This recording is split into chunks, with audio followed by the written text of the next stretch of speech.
Good morning, everybody. Father John Wilson here. It's Monday, May 11th. We've been going through the life and now especially the writings of the servant of God, Mary Teresa Tallon, founder of the Parish Visitors of Mary Immaculate. And one thing, I fell in love with her through her writings, and they have such a simplicity of expression and yet a powerful spiritual depth. You know, these are actually the daily conferences she was giving to her sisters. Now, after the foundation of her order, and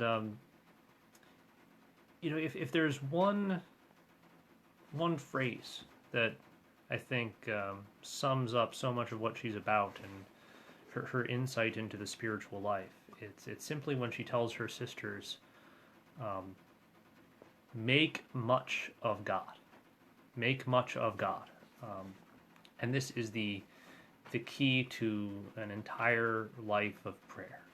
So she invites them to meditate on his attributes, his transcendence, his omnipotence, his eternity, his truth, his love.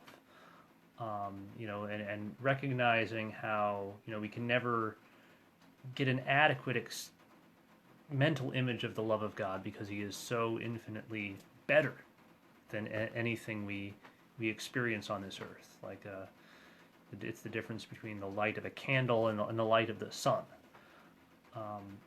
And the reason that making much of God is the core of prayer is because what we need to have go deep into our hearts is that he himself is our good, that he himself is our one source of happiness, a happiness that it is meant to be brought to its perfection in the joy of heaven, but which we are meant to dwell in and to live in, even here below. And so her definition of prayer is equally simple. It's simply the speaking of spirit to spirit with the beloved. That's what prayer is, and I think we can, by that definition, we can see how often our prayer is very weak, right? Our prayer so often consists of like throwing up words to God, for specific things, and of course we should, but if that prayer is going to be limited, it's not never going to be what it should be, unless we have in mind, who God is and what it means to rest in that knowledge.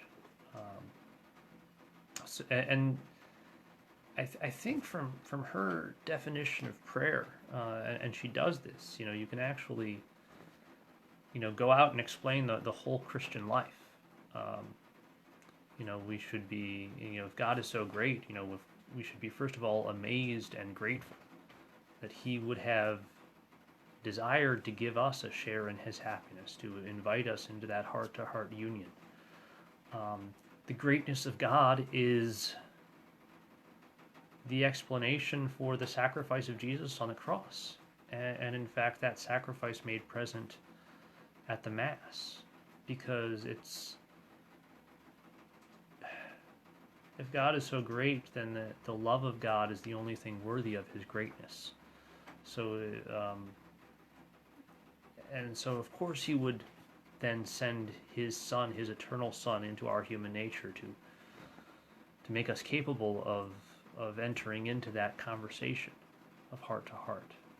That's why we can only pray in and through the Son, in and through his cross and resurrection. That's what happens at the Mass.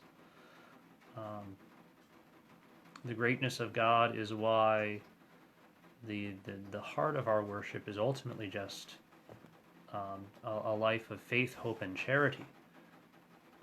Because we can't be comfortable with him if our hearts are actually turned away from him, if we're treating one of his creatures as more important than he is. It's why prayer is very different, and prayer is stunted when we are in mortal sin. Any sinner can pray, right? And God will hear that prayer. And it can be effective in working the sinner's conversion, but it's not yet the heart of prayer. It's more like the individual words going up instead of an actual sitting in the love, dwelling in the love of our God, because you can't dwell in the love of God if your will is actually turned in the opposite direction. If you're showing disrespect to God by your actions. In that sense, really the whole of Christian life can be explained as an invitation into the heart of prayer, into that simple dwelling in union with the beloved, and can be reduced to that simple exhortation: make much of God. And Mother Tallon was telling her sisters this because that making much of God is also at the heart of their missionary labor, right? They're going out knocking on doors, seeking the lost.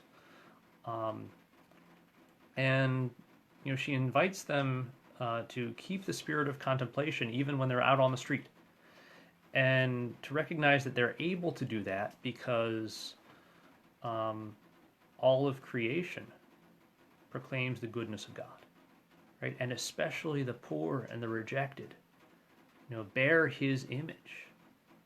So when you're encountering someone, especially someone who's lost, that is an opportunity for contemplation instead of a distraction from it. See the image of God in them, and then ultimately what you're doing in inviting them into that living relationship with our Lord is not, you're not trying to sell them a product. You're sharing the fruits of your contemplation. You're teaching others to make much of God. Ultimately simply by speaking of Him in that gentle and convicted and winning way, that yes, our God is that great. Yes, He is that worthy of our love. That's what turns a soul back to Him. So everything worthwhile that we do will flow from that spirit of prayer. And this is why she was so insistent that her sisters keep that spirit of prayer, that spirit of recollection. And now this can be hard for us, right? We all have the experience of going to pray and just feeling like we got nothing, and we're distracted and we're anxious and all these things. I mean, that can still be prayer, because our at the very least our will is still engaged in the effort to raise itself to God. But it's also why in our times of prayer we need to be very clear about what we're doing. We are there to make much of God. And that contemplation, that experience of union of heart to heart with God, depends on the work we put into it. And it depends on our labor to meditate on Christian truth. Mother Mary Teresa Tallon was huge on spiritual reading. Ladies, you should be keeping good books around you always. Giving you things to meditate on, because growth in love for God is going to depend on really that cultivation of the spirit of faith, right? These mysteries of our faith are true and beautiful, and we should be looking at them in order to have the material for our contemplation. the things to love God for. Again, his greatness, his love, his eternity, his love for us, everything he's done for us, the life of Jesus Christ. That reading and that meditation is the fuel for the fire that is prayer. And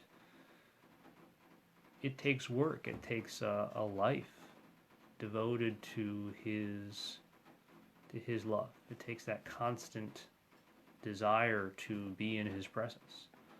But again, and this is what we need to remember and remind ourselves again and again, it is indeed worth it. God is that great. God is that worthy of our love. We should indeed make much of God. God bless you guys, and I'll see you tomorrow.